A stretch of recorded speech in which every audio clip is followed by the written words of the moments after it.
ঠিক আছে। ওয়ালাইকুম আসসালাম ভাইয়া, আমি জেওয়া তাসনিম সুচি, আমি চট্টগ্রাম বিশ্ববিদ্যালয় থেকে আসছি। আমি 5 কিলোমিটার ক্যাটাগরিতে পার্টিসিপেট করেছি। এর আগেও আমি রান বাংলার অনেকগুলো ভার্চুয়াল ইভেন্ট, তারপর অফলাইন ইভেন্টে পার্টিসিপেট করেছি। আজকেও করলাম প্রায় 1 বছর পর। আলহামদুলিল্লাহ আলহামদুলিল্লাহ সবকিছু ঠিকঠাক ভালো এবং ছিল। এই বছরের প্রথম, জি, এই বছরের প্রথম এবং ম্যারাথন। সেটা আবার ইন্টারন্যাশনাল। জি, কেমন অনুভূতি? অনেক ভালো, অনেক ভালো লেগেছে। এই হিল ট্র্যাকের মধ্যে, এই এত কুয়াশার মধ্যে, ঠান্ডার মধ্যে আমি পার্সোনালি অনেক এনজয় করেছি। আমার আমি আমার ক্যাম্পাস থেকে 40 জনের সাথে অলমোস্ট এসেছি। সবাই গ্রুপ মিলে মিলে এসেছি, ফ্রেন্ডস, সিনিয়র জুনিয়র। তো একটা মানে ফুল গ্যাদারিং, গেট টুগেদার হয়ে গেছে। তো আলহামদুলিল্লাহ সব মিলে তো ভালো।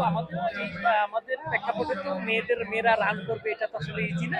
তো সেই প্রেক্ষাপটে আপনি কি বলবেন বা আপনার অনুভূতিটা কি? আসলে আচ্ছা, রানটা করার প্রয়োজনীয়তা কতটুকু আহ, ঠিক মেয়েদের? আছে, যদি এই বিষয়ে কিছু বলতে চাই, আমি 2023 থেকে আসলে ম্যারাথন রান শুরু করেছি।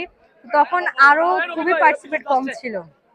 অলমোস্ট 2-3 জন আসতো পার্টিসিপেট করতে, সেই তুলনায় এখন অনেকটাই এসেছে, বাট এখনো অনেক রানার আসা বাকি। অ্যান্ড অবভিয়াসলি এটা তো ইম্পর্টেন্ট, এটা হেলথের দিক